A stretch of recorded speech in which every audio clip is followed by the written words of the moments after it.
The Silence Protocol.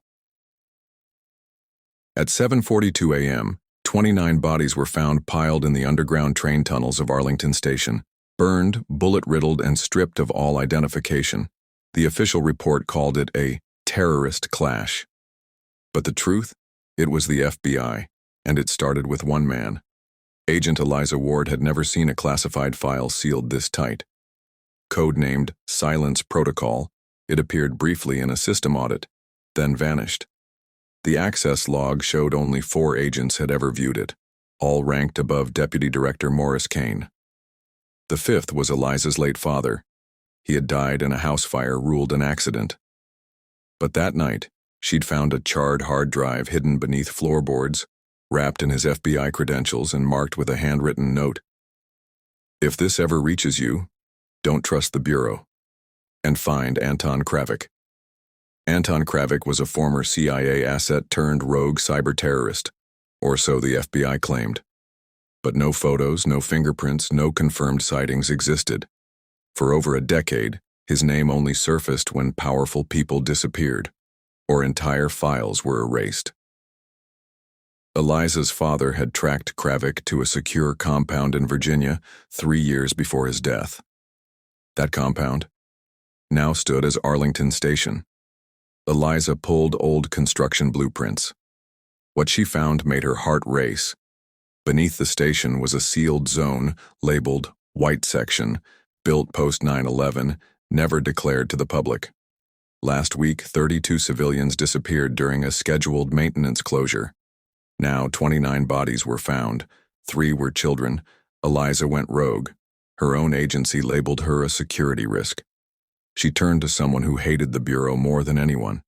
Journalist Theo Grant, a conspiracy podcaster with real sources and a reckless attitude.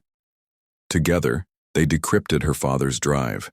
It held encrypted surveillance of Kravik alive, being escorted into White Section by none other than Deputy Director Morris Kane and 3 other FBI elites. They weren't hunting Kravik.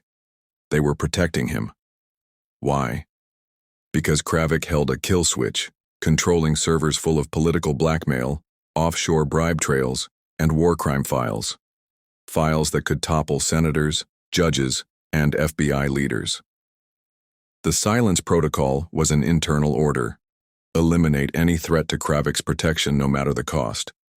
The 29 civilians? They had wandered too close during a system failure. One woman, a subway janitor, caught footage on her phone and sent it to the cloud. She was executed first. The others, erased. Eliza knew there was only one way to end it. Expose Kravik. Expose the protocol. Livestream the truth before they could kill her too. She used Theo's podcast platform, hacked into the Bureau's encrypted feed, and uploaded the footage of Kravik shaking hands with Kane, walking past corpses, even issuing orders. But then came the most chilling clip, a mass shooting in the tunnels, led by Agent Gerald Flint, one of the Bureau's most decorated agents. The video went viral in 6 minutes. By the 10th minute, Eliza's location was compromised. Agents swarmed her hideout. Theo bought her time, holding them off as she fled with the last backup drive. He didn't survive. Congress had no choice. Under public pressure, hearings were held. Kravik was captured, but not before he attempted suicide by cyanide. He survived, barely, and was held under constant observation. Deputy Director Kane and 3 top agents were arrested for conspiracy, mass murder, and treason. The Silence Protocol was dismantled, but the cost was high. Eliza was discharged from the Bureau, deemed unstable and unfit for service. But she didn't care. She had carved truth out of blood and lies.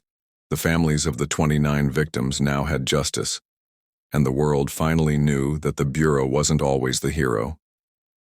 Months later, Eliza stood alone at the Arlington Tunnel Memorial, where names of the victims were etched in steel. A child's drawing had been pinned to the wall. A son,